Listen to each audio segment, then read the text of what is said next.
So, today we will start with the chapter 3, the last leaves explanation. Okay, in our last class, we have already discussed about the outlines, or you can say the important points of which are there in this very chapter. Today we will see line to line explanation. First, we'll see page number 34 of your book, the last leaf. Let's start. On a late spring evening, Joanna Gaines from San Francisco, Joanna, that is John C. Sebastopol, was looking for a place to sit with her tray of food in her hand. Now she was looking for a place where she could sit and have her food. So she was holding a tray of food in the hand in a small cafe in the village of Greenwich. Okay, located in a small district just west of the Washington Square in New York City. This small and cozy residential community, that is compact residential community, dated back to the 1820s. Today, in 1899, this place was replete with many colorful restaurants. There were so many colorful restaurants with which this very place was full of. Replete, that is full of colorful restaurants, theaters and shops dotted still with beautiful old brick houses here and there. Means there were so many restaurants, there were so many shops, beautiful beautiful shops, beautiful restaurants, houses made of bricks and buildings here and there. Budding artists, that is big artists, generally came and settled down. They came and they settled down. They made their houses here and they settled down here because of its quiet and peaceful atmosphere. Because the atmosphere, the environment was very pleasant. The area, you can say, was very, very quiet, and apartments that were available on low rent, and the apartments were available at a low rent, that is, they were not very costly. Joanna, or John C., as a friend called, Joanna's name was also John C., which I have told you yesterday itself. As a friend called, finally spotted a small table with 2 chairs. Means now she was sitting, she took a place which was of 2 chairs with just one dinner. That is someone who is eating at restaurant. She went up to a girl and asked her permission to join her. And then there was a girl who was sitting already there, and she also went to her, close to her, and she took a permission that, may I sit here? Then the two soon began to talk, and the 2 girls again started to talk. John C. learnt that her fellow diner's name was Susan Cross, or Sue. The full name of Sue, that was her friend later on, her name was Susan Cross, and was an artist just like her, and she was also an artist just like her, because they both loved to draw and paint. She had come all the way to Greenwich from Maine, hoping to make a career in the creative field. She has also come to that very place to make her career, to make a future. Before they knew it, the 2 began chatting with each other, a chance meeting that turned into a solid bond of friendship. It was a chance meeting, that is, it was a sudden meeting at that very time in the restaurant, but later on it became a strong bond of friendship. They both became true friends.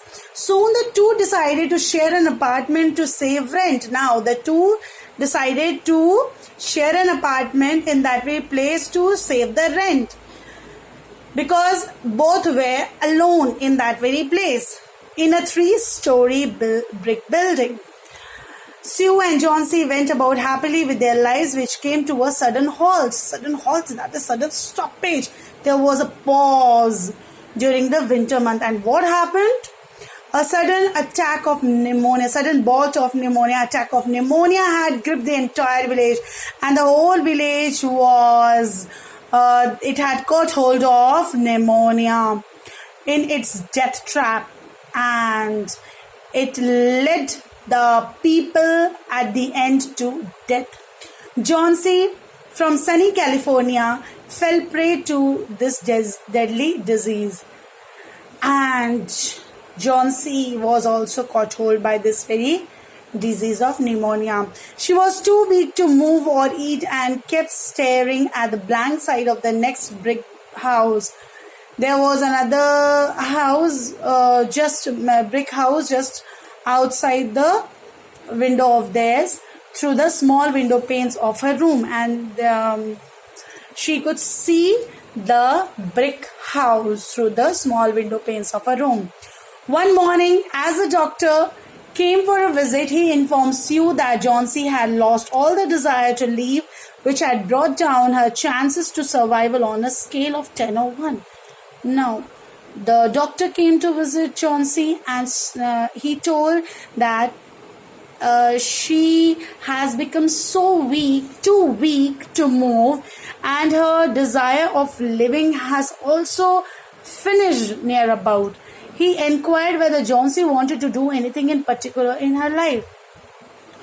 Now he also was, there was an inquiry from Sue. The doctor was inquiring whether Johnsy wanted to become something in the life, or Johnsy wanted to do something in the life. And as the two friends talked with each other, they have also shared very good and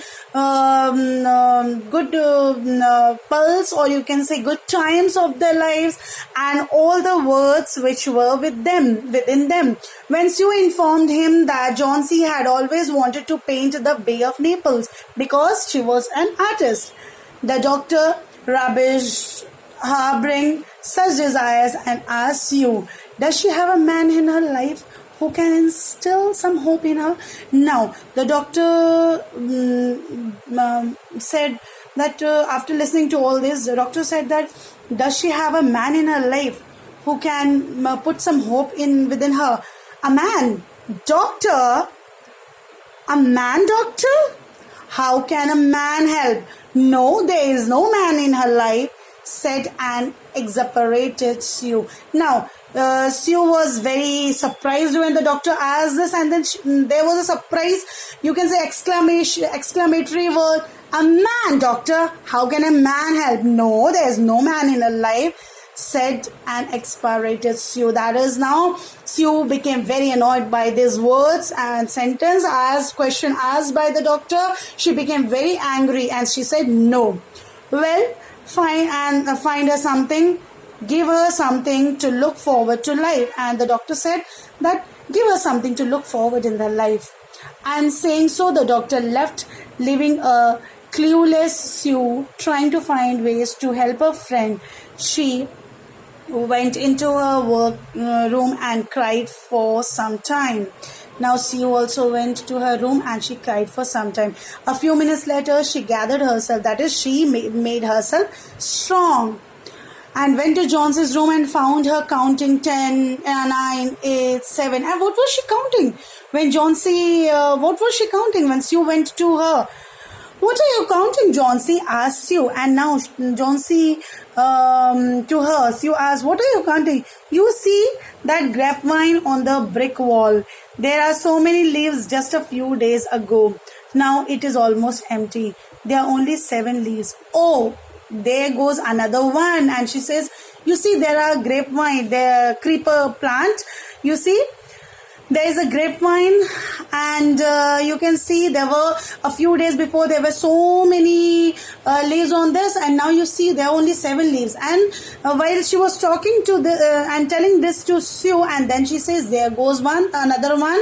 That is, one more leaf has fallen and only 6 leaves left. I know that I too shall die when the last leaf falls. And Johnsy is saying, and I am also very aware that as the last leaf will fall, I'll also die, explained a tired Johnsy. Children, till here I have completed your this very chapter. In the next video we will start with the new paragraph. Okay, hope you all have understood. Thank you.